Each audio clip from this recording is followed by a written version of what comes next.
Not really, no. Huh.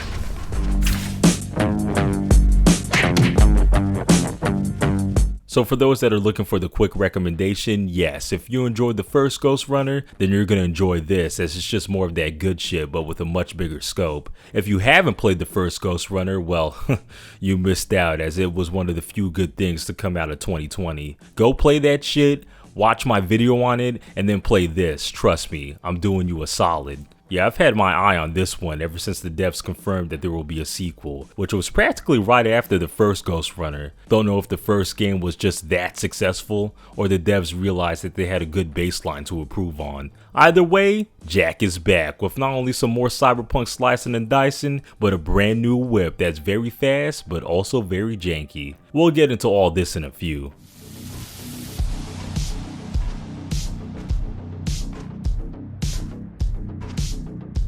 I'm in position.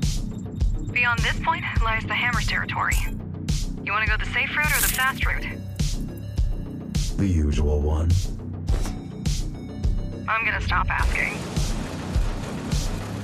There's a couple of small patrols in the area. Nothing you can't handle, though.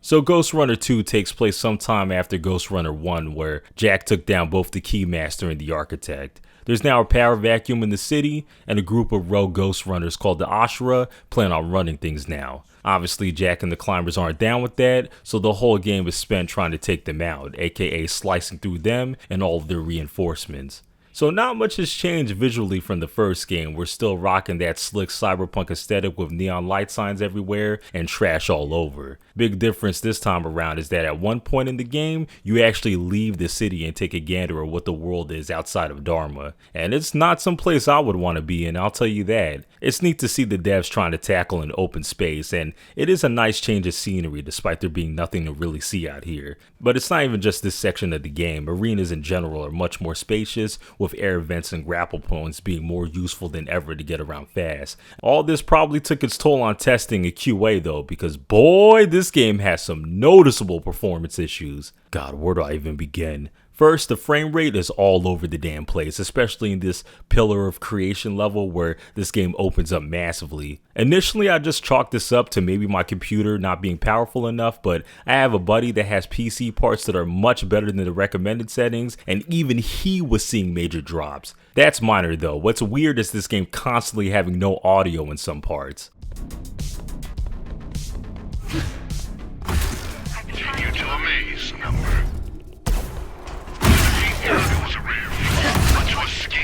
You would think this was a Bethesda game with how long these damn loading screens are. Seriously, nothing but a black screen for up to 30 seconds. It always felt like my game crashed, but luckily it didn't. At least with these anyway. Yeah, no, my game did crash a few times during gameplay, which was pretty annoying. However, at least you can boot right back to where the last checkpoint was. What's absolute horseshit is this game glitching out so bad that you need to restart the whole level. Yeah, this actually happened to me during the same Pillar of Creation level that I mentioned. In this level, you have to visit 3 different towers across this open map, right? And you have the choice to visit them in whatever order you choose. For whatever reason though, when I got to this tower, this door just would not open for me, even after killing all the enemies outside. Restarting to the last checkpoint didn't help either, which means that the only choice here is to redo everything. And the reason I'm so pissed about this is because this is the longest level in the game, and at this point, I was already 40 minutes in. That's 40 minutes of my time gone to hell because the code committed suicide. God, and that's not even mentioning this motorcycle constantly getting stuck in the environment with no way to move it. Like, they couldn't have just added a flip option? Like, what the fuck? Anyway, that's enough bitching and moaning about this. Clearly, this game needs a bunch of patches to fix all this stuff, which hopefully they're implementing soon. So this is editing Josh after my original commentary, and recently the devs patched this game again. However, it didn't really fix these issues. In fact, there's now another glitch in this game where the gap jammer just doesn't work on enemies, which is very bad considering you need it in some of these levels in order to progress. So yeah, this is very bad. One more level. This needs to be fixed ASAP. But anyway, back to the original vid. I'll tell you what is coming correct though is this goddamn soundtrack. Same style of music with a lot of dark synthwave that fits the aesthetic, although there are a fair amount of tracks this time around that are upbeat and light in tone, probably because this game in general is nowhere near as dark and brooding as the first game. It actually results in a better soundtrack if you ask me. I'm actually walking away with a few joints this time around.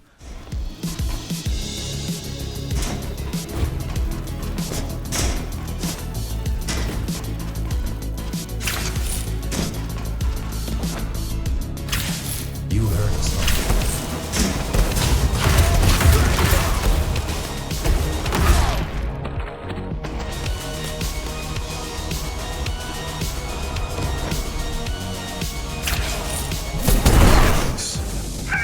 Poetic.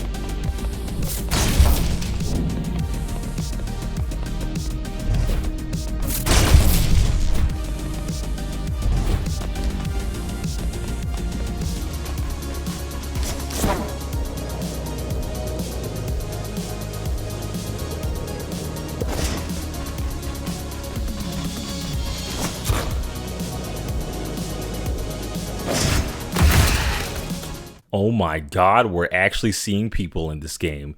They're looking kind of wooden with barely any facial animations, but hey, it's a step up from the phone-only conversations from the first game. Despite it being limited, it is easier to connect to a character when you actually see them.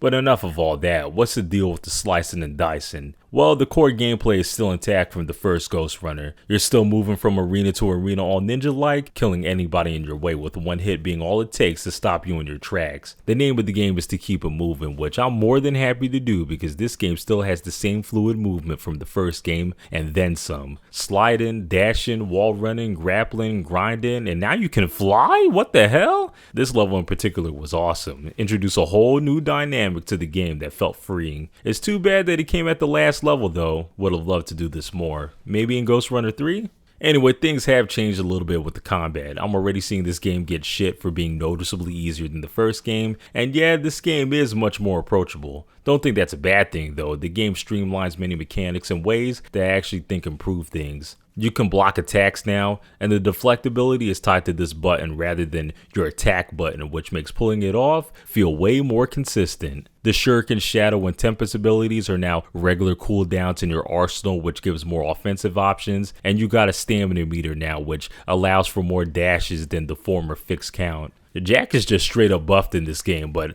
not to the point where it feels like the enemies don't feel like threats. Yeah, the extended tools and movement made things easier, but I was still dying a hell of a lot. You still gotta earn that perfect run, and I'm pretty sure all the people complaining about the easiness were still dying like 20 times a level.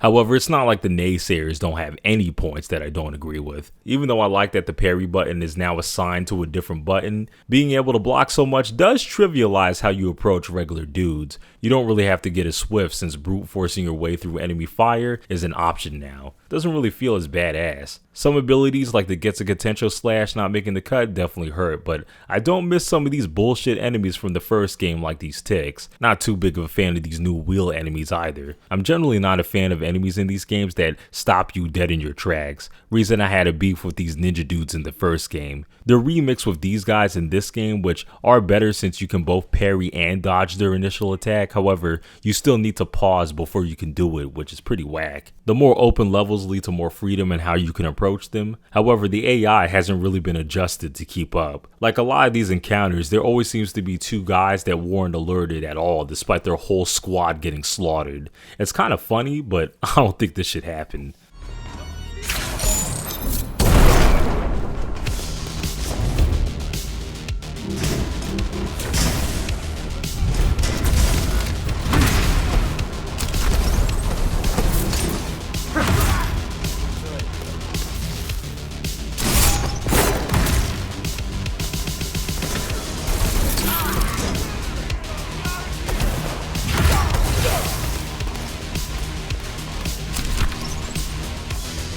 Bruh, you should be fired. There's a fair amount of experimentation away from the usual slashing and dashing in this game that may divide some people. Like I said in the beginning, Jack has a bike now, and there are a handful of missions in this game where you'll be using it a lot. And as far as these on-rail missions go, they're okay. The speed of the bike is pretty exhilarating, and being able to shift on the wall was pretty cool, if a bit nauseating. The FOV is dog shit though, and this game could have done a better job in indicating where you had to go sometimes. It's not too big of a deal though, since you do respawn right away. The other part of the bike use are levels like Winds of the Desolate and Pillars of Creation, where you have to drive around more open spaces to get to the ghost running parts. And these, I'm not as fond of. Yes, part of it is the bullshit glitchiness that I mentioned earlier, but more than that, it just kind of drags. There's not any points of interest or much to collect out here in these levels, and I was quickly wishing that this game threw me right back into the action back to back. Reason why I'm also not a big fan of this new hub location. You're forced to stop here after every level to talk to NPCs, and it's just not something I want to do in this game. Brings the whole pacing to a complete halt for a story and characters that aren't that interesting. Wouldn't be too much of a nuisance if you simply had an option to go back here or not after each level. It's weird because on one hand, the pacing of this game is worse than the first in that it's way less concise with more filler parts. However, each level in this game introduces a new mechanic to mess around with, which keeps each level feeling fresh. Still don't know which I prefer because on first completion, I think I enjoyed the total experience of this game more. However, I think Ghostrunner 1 might be the one that I choose to go back to more. That aside, I could tell that the developers did listen to some of the feedback from the last game though, because these cyber void parts that you step into are much more enjoyable this time around. No more dumbass puzzles. Instead, this game hyper focuses on the platforming and some utility use, which is where most of the fun lies anyway. Also, the boss battles. Huge step up from the first game. Most of them are actual fights this time around that not only test all your skills, but escalate as the fight goes on to an exciting climax. This sounds like video game 101 shit, but the first game didn't even do this. Bosses are better, but they still don't quite hit greatness tier. The first and last boss feel a bit too similar, and there's something missing when it comes to hacking away at these guys. Not exactly sure what, but I never got too excited fighting these guys. All in all, there's not much more to be said about the gameplay. It's good old ghost running, but with more added, and the core Ghostrunner was already some badass shit, so this was just more of a good time. The platforming is a clear upgrade, but the combat's sort of a side grade. The story, well, I guess it's time to talk about that because obviously this was definitely more of a focus this time around. Does he piss? Say what? Have you ever seen him go? No. Have you? I don't think so, no. Maybe he's got a shy bladder. A killer cyborg with a shy bladder. Do you hear yourself? I'm not gonna lie, I still had a hard time getting invested on what was going on. Having actual conversations with the members of the climbers is a step up to the phone-only conversations with Zoe in terms of establishing a cast of characters to be invested in. There's just not much of a story arc with these characters to be invested in. The only one that comes close is this Bakoonin guy who used to be a key and is trying to atone by serving the climbers. All the climbers are more or less just supports for Jack, which is fine, but once I realized this, I stopped caring about hearing their thoughts on everything, especially since the presentation of these convos are so flat. The voice acting is fine, the writing is kind of bland though. There's some amusing banter with Kira pestering Jack about his killings and these two goofballs going back and forth, but these are very few and far between. Ironically, the most likable and well-rounded person in this game is the killer cyborg, and not just because you play as him. Jack actually has a personality in this game since parting with the architect. He's self-assured, he has sass, and even curses from time to time. In a sense, he's developed into your typical modern action hero, and it strangely works. Don't you pick fights with opponents out of your league, like, daily? I've never been in a fight I didn't think I could win. Wait. Are you scolding me for being reckless or for not believing in myself? It's not reckless if you're sure it will work. He's almost too good of a hero though, because there was never any doubt that Jack could just cut down whatever's in front of him. Without going into spoilers, facing off against these Asura guys goes exactly as you would expect. It's very straightforward, which isn't a bad thing, just kind of whatever, you know. The game also ends in a pretty underwhelming fashion too. Instead of ending on a Paramount note, it ends after a series of conversations, which is pretty whack. Hopefully this isn't the last we see of Jack, but I guess we'll see. This is your last chance to give up. And you really think I'm going to take it? The other option is death. Choose carefully. So yeah, that's Ghostrunner 2. A very good follow-up to the original when it's working. What's holding this game back is simply its jankiness. The state of this game is in at the moment is not very good. Hopefully the devs are able to patch these issues out in the next couple of months, because the game itself is about on par with the first game if you ask me. Reason why, despite all the flaws, I didn't regret spending my $40.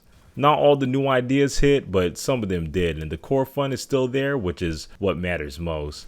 Anyway, that's all I gotta say about this. Do the usual stuff to boost this video in the algorithm, and until next time.